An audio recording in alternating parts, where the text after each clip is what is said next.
তো ডাকাতে মনে করেন যে ফারহান্দি 4টা জোড়া মার্ডার আছে, আশাগঞ্জে 2টা জোড়া মার্ডার আছে। পরে কুকাত ডাকাতে 18 বছর জেল খাটতে আইছে। আওয়ার পরে তা বাড়িতে আয়া মাদক ব্যবসা করছে, মাদক ব্যবসার লগে জড়িত। তারপরে দা হ্যাঁ আসার পরে সাদ্দাস হুসেনটা দেখা গেছে যে নৌকা চুরি করে নিচে নেওয়ার পরে জিজ্ঞাসা করতে গেছে পরে জিজ্ঞাসা করতে যাওয়ার পরে তারে হ্যাঁ 2টা ছুরি দিয়া আঘাত করছে। আঘাত করার পরে তা মারা গেছে।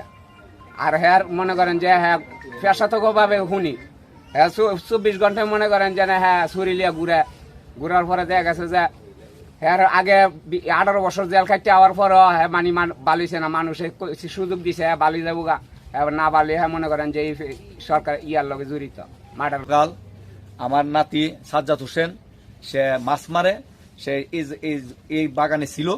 পরে আনার হোসেন আসার পরে তাকে জিজ্ঞাসা করলো যে আমার মামার নৌকাটা যে তুমি নিয়ে গেছ, নৌকাটার কি খবর।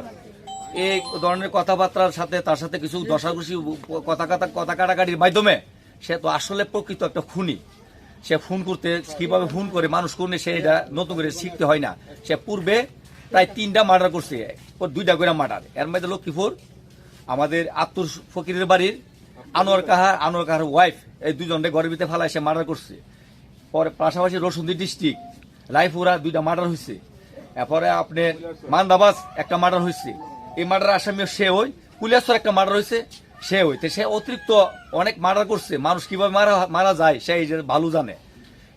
এ সাজ্জাদ হোসেন হয়তো দর কষাকষি ধরনের হয়তো একটা ঘুষি লাঠি মারতে পারতো না, মাইরা তারে প্রকৃতপক্ষে একটা তার কাছে ছুরি তাই সবসময় এই ছুরি দিয়ে তারে এমন জায়গাতে একটা আঘাত করছে, একটি গায়ে সে সাথে সাথে নিজে রক্তাক্ত অবস্থায় নিচে পড়ে গেছে। বলে পরে সাথে সাথে সাজ্জাদ হোসেন তার মাকে রিং করে বলছে, মা আমারে আনার ডাকাতে আমারে গায়ে মারছে, তোমরা তাড়াতাড়ি আমারে উদ্ধার করো, আমারে বাঁচাও। সে বাঁচার জন্য আকুতি কান্দাকাটি করতেছে। এর ভিতরে তার মা এবং আমাদের বাড়িতে কয়েকজন লোক দৌড়ে ঘটনাস্থলে যায়। যাওয়ার পরে সাথে সাথে তাকে দৌড়ে চণ্ডীবাড়ি হাসপাতালে নেওয়ার পথেই সে দুনিয়া ছেড়ে চলে গেছে। জানাতে চাই যে এই ধরনের হত্যাকাণ্ড যদি সঠিক বিচার না হয়, এই ধরনের হত্যাকাণ্ড চলতেই থাকবে এই দেশে, কোন সময় এই হত্যাকাণ্ড আর বন্ধ হবে না।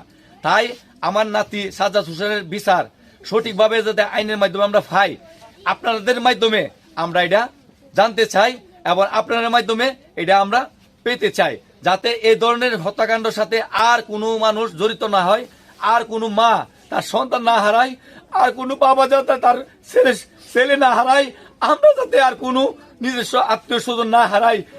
3টা মার্ডার করছে, 18 বছর জেল খাইতেছে। আইনের